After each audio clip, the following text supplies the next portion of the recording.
Banyak seller yang bilang, kalau seller itu sering ganti judul, maka produk yang dijual itu bakal lebih cepat laku. Pokoknya kalau kurang traffic, ganti judul. Kurang laku, ganti judul. Kurang responnya, kurang cepat orderannya, ganti judul. Besok kurang laku, ganti. Lusa kurang laku, ganti. Di sini kita lihat ada dua kubu perbedaan. Ada seller yang suka gonta-ganti judul secara terus-menerus, dan ada juga seller yang jarang ganti judul. Lebih tepatnya, sekali upload gak pernah diganti lagi judulnya. Memang ada platform marketplace yang ketika produknya udah laku, itu nggak bisa diganti lagi judulnya. Contohnya kayak Tokopedia. Kita nggak tahu ke depannya Tokopedia bisa ganti judul atau tidak, walaupun sudah laku. Tapi kalau misalnya contohnya di Shopee, lu udah laku pun produknya, lu masih bisa ganti judulnya. Meskipun udah ada penjualan, meskipun udah ada penilaian. Banyak tidaknya, intinya lu bisa ganti judulnya. Karena gue udah lihat banyak seller juga yang suka gonta-ganti judul. Di video ini gue bakal kasih tau kalian bahwa lu belum pernah kena algoritma produk yang rusak. Yes, produk algoritma crash. Buat lu semua yang suka dikit-dikit gonta-ganti judul, lu tuh belum pernah ngerasain yang namanya algoritma produk lu tuh hancur, crash. Gak bisa dijual lagi. Kenapa gue bisa bilang gak bisa dijual lagi? Trafficnya lama-lama turun, lu iklanin, itu responnya jelek banget atau bisa dibilang tidak ada responnya. Mungkin bagi sebagian seller di sini yang telah menonton video ini, kalian juga boleh komen, ada gak produk kalian yang sudah diiklankan pun itu tidak ada responnya? Mau budget lu 1 juta pun sama sekali gak kepake karena algoritma produk lu tuh udah rusak. Banyak seller yang gue perhatiin nih, itu ternyata sering gonta-ganti judul. Memang ketika algoritma rusak, itu nggak selalu soal ngomongin judul ya. Tapi salah satunya adalah karena terlalu sering lu gonta-ganti judul. Bukannya nggak boleh lu gonta-ganti judul, tentu saja boleh. Tapi frekuensi lu ganti judulnya harus lu tahu juga. Let's say sebulan cukup 2 kali atau 3 kali. Paling banyak 3 kali menurut gua ya. Tentu aja ini nggak ada teori yang pasti, tapi ini udah gue analisa dari berbagai toko dan yang udah gue praktekin di toko gue pribadi. Bahkan produk gue sendiri pun pernah kena algoritma crash. Jadi saran dari gue untuk teman-teman semua di sini, gue sih berharap kalian jangan sampai kena kejadian ini, ya. Karena ketika produk lu udah rusak algoritmanya, itu nggak pandang bulu. Meskipun penilaiannya udah banyak banget, kayak udah 5.000 penilaian, 10.000 penilaian, atau 10.000 terjual, itu nggak jadi jaminan bahwa produk lu tuh nggak akan kena crash algorithm. Kalau misalnya produk lu udah terkena crash algorithm, meskipun produk lu terjual udah banyak, udah nggak tertolong, ya. Kalau udah nggak tertolong begini, udah bahaya banget. Akhirnya, mau nggak mau, apa yang harus lo lakukan? Melupakan produk tersebut, atau lu harus upload ulang dan mulai lagi dari nol. Lu mau ulang lagi dari nol. Lu udah capek-capek buang duit untuk iklan untuk produk tersebut, tapi lu kayaknya haus akan orderan. Lu haus, lu penasaran, lu gonta-ganti, kelar udah produk lu. Saran dari gua, kalau misalnya lu merasa bahwa produk tersebut kurang efektif, ya udah lu boleh ganti judulnya. It's okay, tapi frekuensinya juga lu harus baca, teman-teman. Sebulan menurut gua paling efektif 1-3 kali aja. Gak usah terlalu sering. Toh lagian lu terlalu sering gonta-ganti judul, untuk apa sih? Menurut gua ketika lu ganti judul, minimal banget lu harus lihat feedbacknya seminggu sampai 2 minggu. 2 minggu tuh ya. Kalau misalnya kurang bagus, lu bisa ganti lagi. Itu aja udah dalam 4 minggu, lu baru ganti 2 kali. 4 minggu, 1 bulan, 2 kali ganti. 3 kali itu menurut gua udah banyak banget lah. Tapi ada juga seller yang sehari aja bisa ganti, besoknya ganti lagi. Ada juga yang sehari gonta-ganti terus. Karena apa? Dia merasa bahwa ketika gua ganti, feedbacknya bisa lebih bagus. Ketika gua ganti, feedbacknya bisa lebih bagus. Of course, bisa terjadi. Produk lu bisa jadi lebih bagus, bisa jadi lebih meningkat, atau mungkin menurun. Tentu saja ada 2 kemungkinan.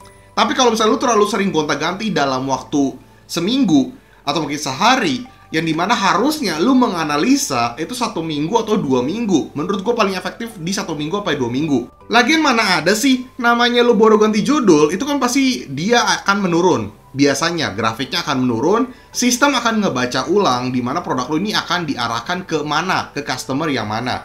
Sehingga nanti ketika lu iklanin, itu akan jauh lebih works atau jauh lebih efektif. Tapi kalau misalnya lu gonta-ganti terus, ya gimana? Algoritmanya juga bingung, sistemnya bingung. Ini judulnya yang mana sebenarnya? Kalau lu orang IT, lu juga pasti tahu lah. Terlalu sering menggonta-ganti itu bisa berusak coding lu, ya. Apalagi ini yang namanya, ini bukan website biasa. Platform marketplace ada jutaan atau mungkin puluhan juta seller. puluhan, ratusan juta customer yang belanja di online. Lu terlalu sering gonta-ganti, ya mau gimana? Itu juga bisa ngerusak algoritma produk lu sistemnya bisa hancur. Nah, jadi pertanyaan adalah, apakah kalau misalnya lu terlalu sering gonta-ganti judul, yang rusak itu produknya, satu produk doang, atau semua produk, atau beberapa produk, atau bahkan tokonya bisa rusak? Biasanya cuma satu produk aja, jadi lu nggak usah khawatir.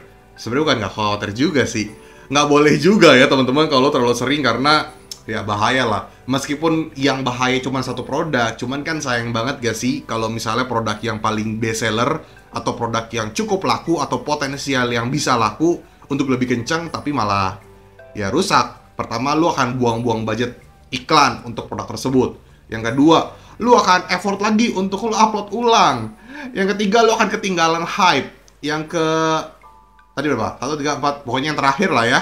Lu akan kesalip sama kompetitor yang udah duluan naik produknya sama soalnya. So, jadi untuk teman-teman semua di sini, kalau misalnya jualan, pikirkan 2 kali ketika lu melakukan aktivitas, jangan sampai terlalu greedy. Tetap aja lu butuh analisa.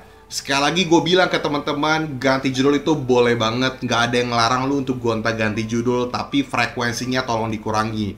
Gue berharap lu nggak kena crash algoritma produknya, cukup gua dan seller-seller lain aja. Tapi emang gue nggak bisa nolong semua seller. Kebetulan banyak klien-klien gue juga yang pernah ngalamin kejadian seperti itu, udah gue bilangin, dan gue juga udah pernah ngalamin. Dan gue berharap semua teman-teman di sini yang nonton video ini tidak mengalami kejadian serupa.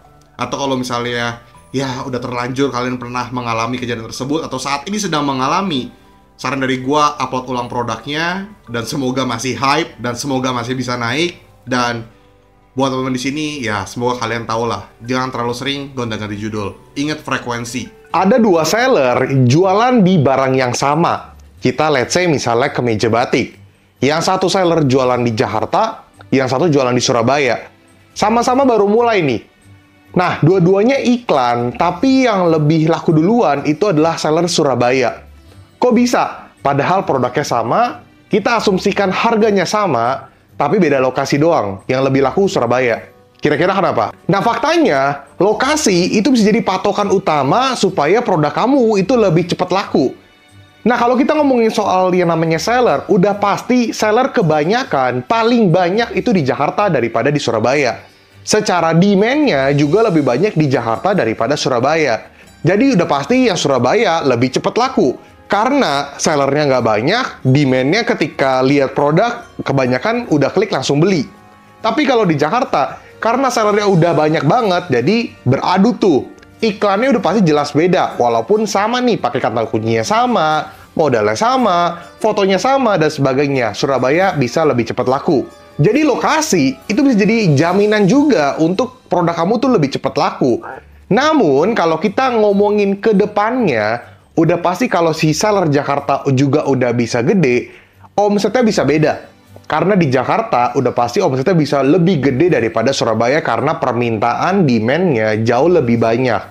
Jadi, lokasi bisa jadi patokan di mana produk kamu itu lebih cepat laku sama tidak. Tapi bukan berarti menjadi bener-bener faktor utama ya. Balik lagi, ketika kita jualan online, banyak faktor yang harus kita cek. Salah satunya adalah lokasi si seller. So, untuk teman-teman semua di sini, jangan lupa untuk subscribe channel YouTube Rio Gandhi untuk mendapatkan informasi terupdate mengenai bisnis digital. Kita ngebahas apapun soal bisnis digital, nggak cuma soal jualan online.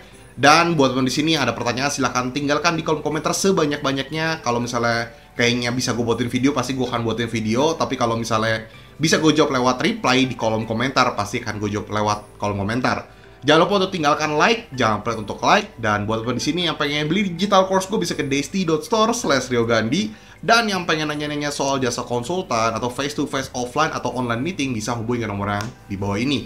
Semoga dengan video ini terbantu. Rio Gandhi, peace out.